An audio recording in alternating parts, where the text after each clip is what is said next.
Just gotta mash it in the bag again today.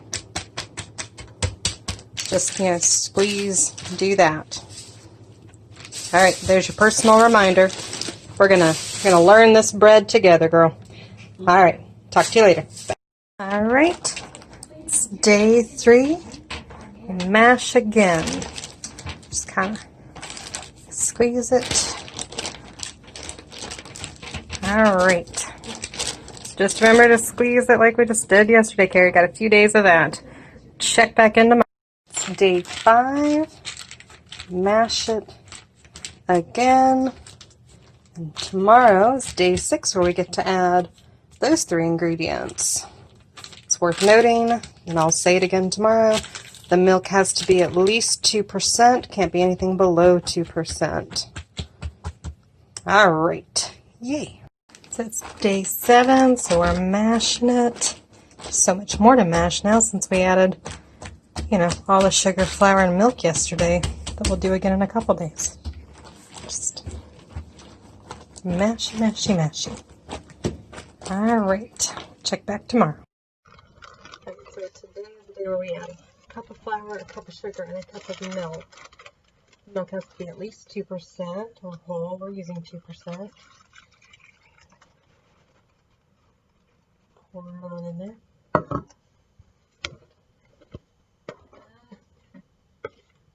The flour, this is a half cup measuring. We're going to do 2 of these in there to get the whole cup in there.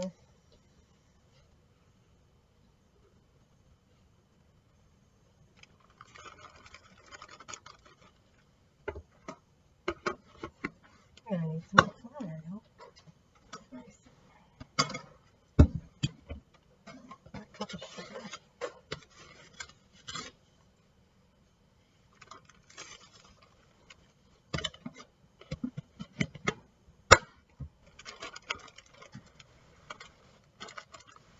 Seal the bag back up, and then apparently just mash it directly in the bag, like we've been doing every other day.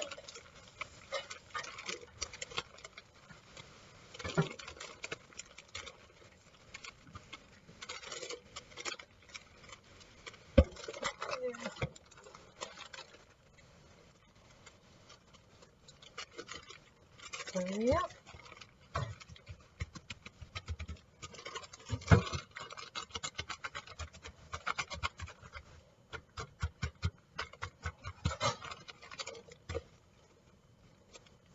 It's just that simple for today. Alright, see you tomorrow on that one. Alright, day 8. Mash and mash some more. I know, it is definitely one of the strange things, but it's good. I'm gonna get some fun recipes. Been looking up a lot of different things you can make with this. You can make like cinnamon rolls, you can make dinner rolls, cookies, cakes, fruit breads, kind of a sourdough bread if you just do the more basic one. So it should be fun. And the weird mashing comes to a point, and then I'm going to for sure reserve at least 1 cup for starter.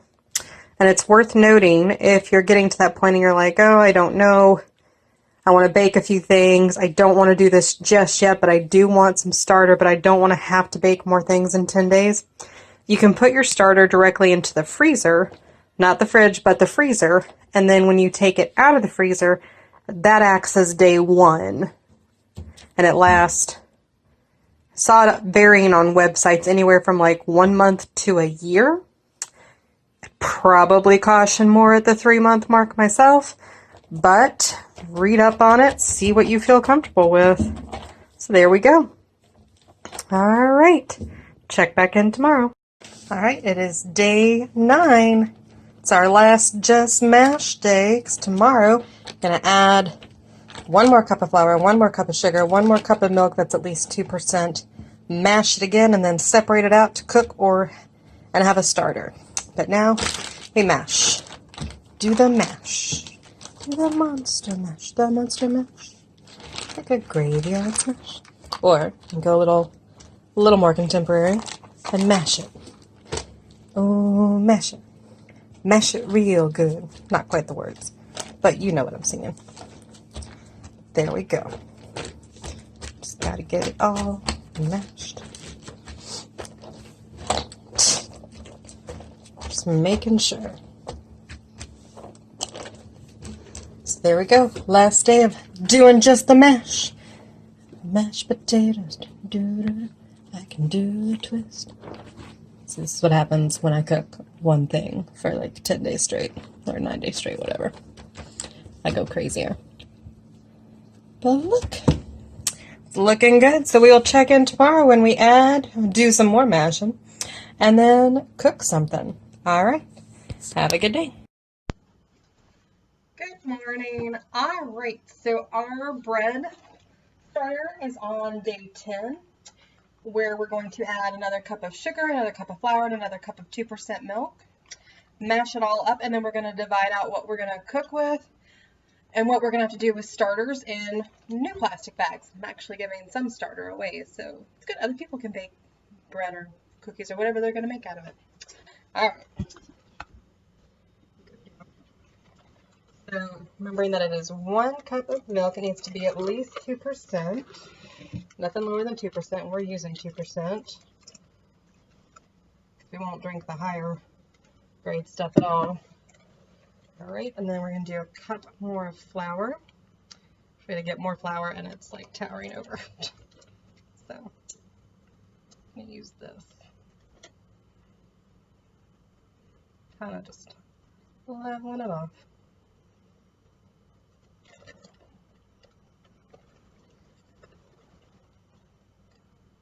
And this is just a half cup, so we got to do it twice. This might have to rest against me before we mash it up.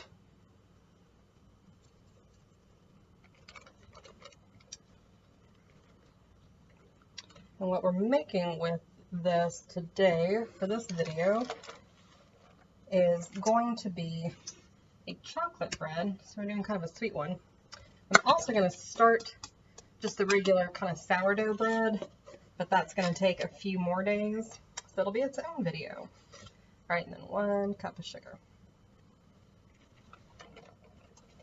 that you guys will see in a couple days when it's all done. All right.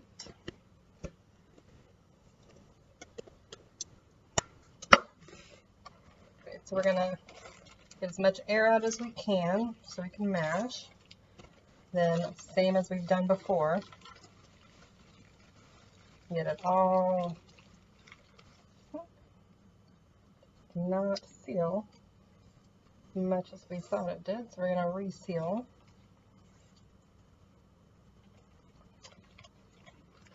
Kind of mash like this though, just to be on the safe side.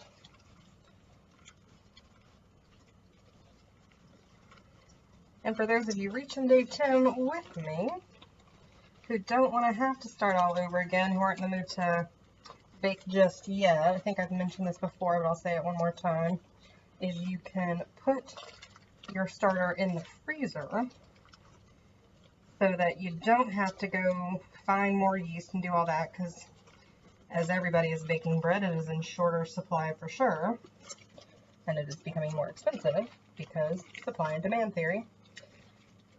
But you do it in the 1 cup in the freezer in a bag like this where you use it as your starter, and when you take it out and defrost, so to speak, just let it come back to room temp. That's your day 1. So we're just feeling through, making sure everything is getting mixed, getting mashed.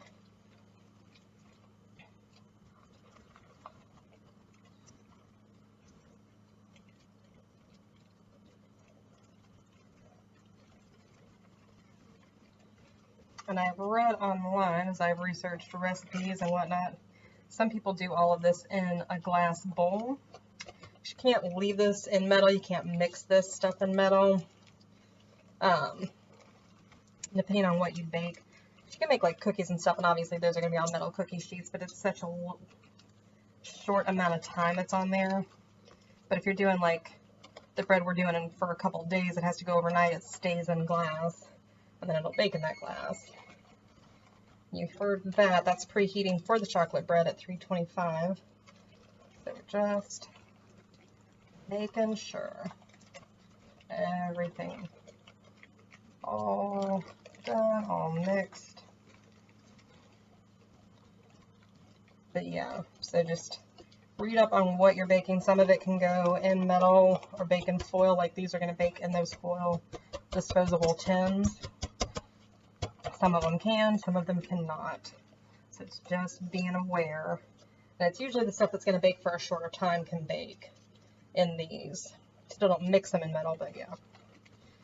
Just being aware. Looking for anything that looks like it's not been thoroughly mashed up.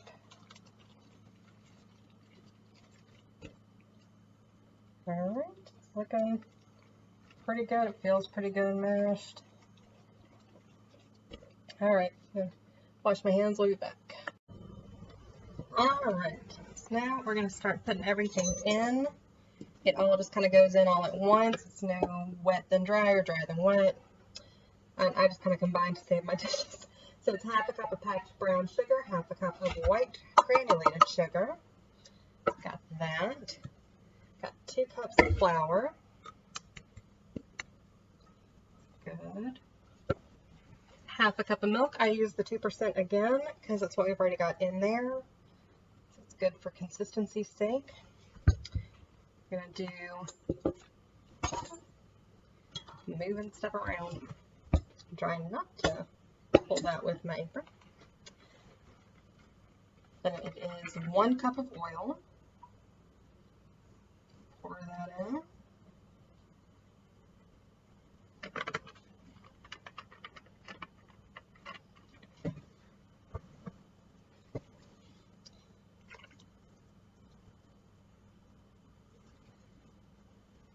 We're going to add 3 eggs.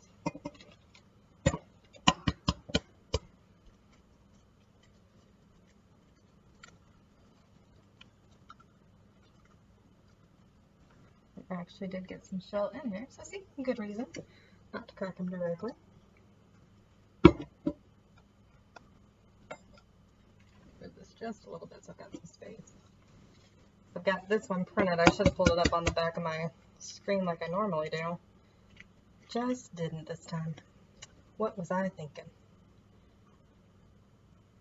Alright, egg number 2. And egg number 3. Alright, literally just dropped the whole shell. Oh, guys, and I swear I had caffeine already today.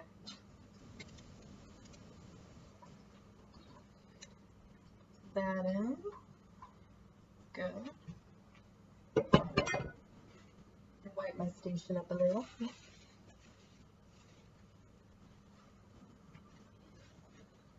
Alright, we need down the eggs, down the milk, do your vanilla, a little bit of vanilla extract.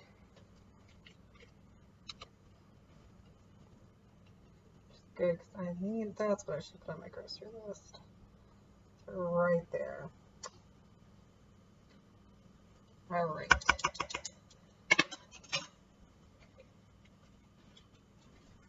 Unfortunately, won't need any more vanilla until the weekend, but we'll need vanilla for the weekend. So, get us some vanilla. Why did I put the vanilla? I swear I had caffeine this morning. Oh, because it was roasted.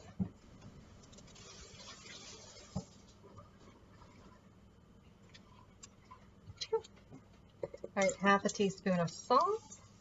Talked about why you do salt with chocolate. It's good. It brings out the flavor real well. Half a teaspoon of baking soda. So some more leavening ingredients, because we're also going to add some baking powder.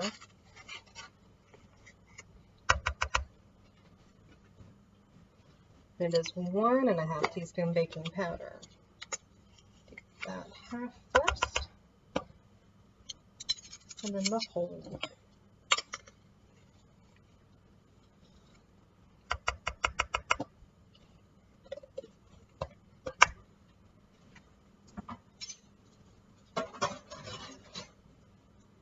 Right, we've done the oil, the eggs. Sorry, guys.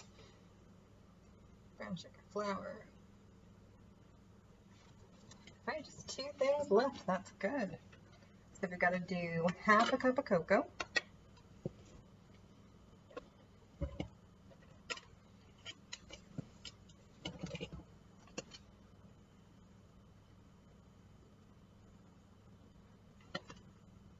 I swear I had cocoa I'd gotten for myself, and then between my mom and my Mima, I got all their cocoa for different things. I'm finally getting through it, which is good. Frees up some space in my pantry.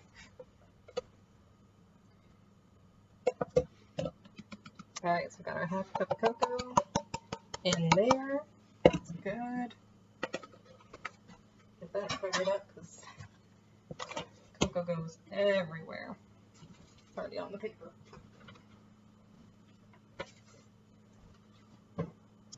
And then we finish with 1 cup of starter. So I might use the cocoa. We'll make sure we get all that chocolate together. We're just going to get it directly out of here, but we're going to use a clean spoon. And making sure it all got mashed up real well.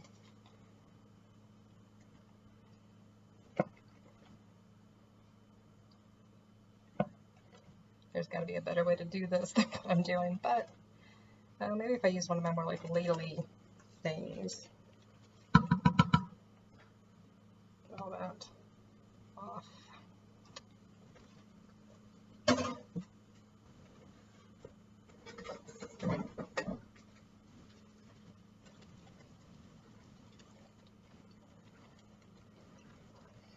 Yeah, this might be our better bet. Yeah, much faster. Much faster.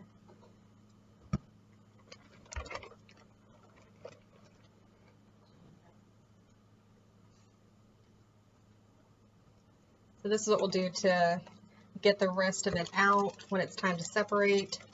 Pouring it into the cups and then pouring into a bag like this. If you are sharing, you can do what my mom's very sweet friend did and write the instructions on there for your people. So that they've got everything, they know what they're doing. So it's helpful in case we forgot. Of course, it's all online. If you look up Amish Friendship Bread Starter, there's all the instructions. It's also helpful.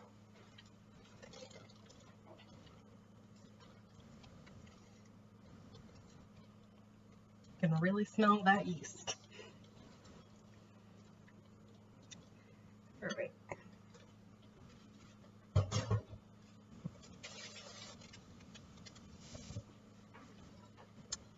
Okay, so we're going to pour all of our bread starter in there. I'm going to get our scraper and get it out.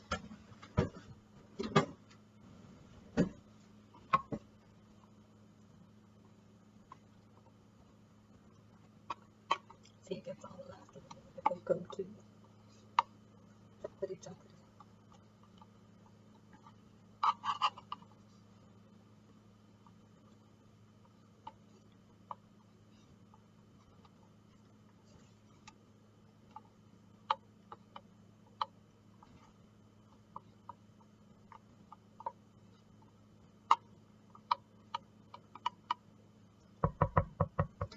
Great.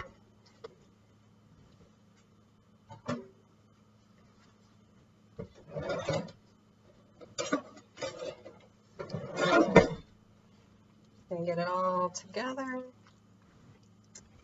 And try not to fling all the cocoa everywhere.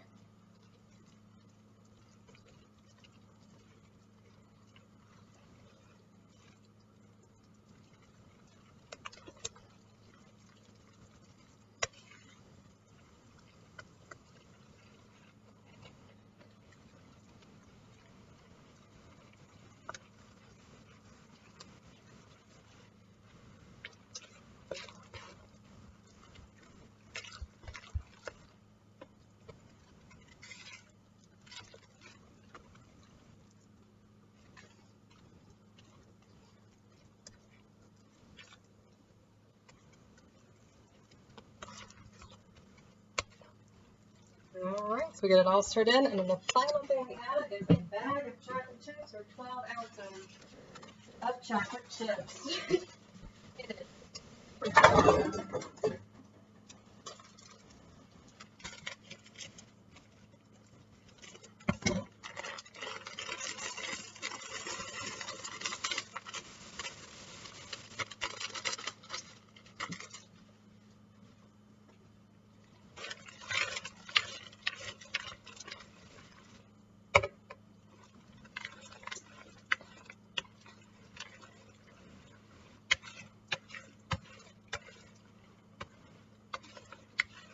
All right. Oh, it smells so good. Like I said, we have our oven preheated to 325. And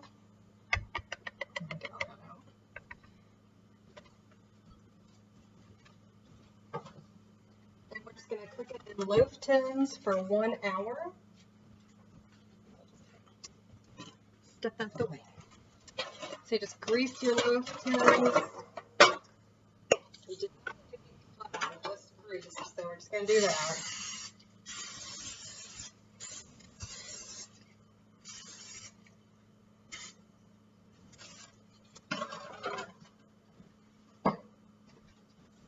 We're going to move these over to the side.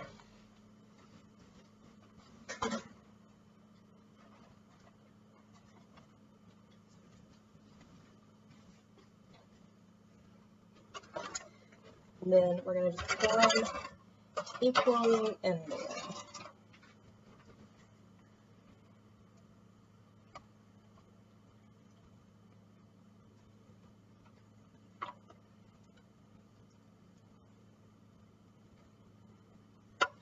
If you have larger loaf tins than this, you might just need 2. These are a little smaller, so we're going to do it in 3 just to make sure it doesn't rise up too much. You don't want it to like explode all over the place. Then you gotta clean the oven. You don't get to enjoy as much of your chocolatey bread. Tragic.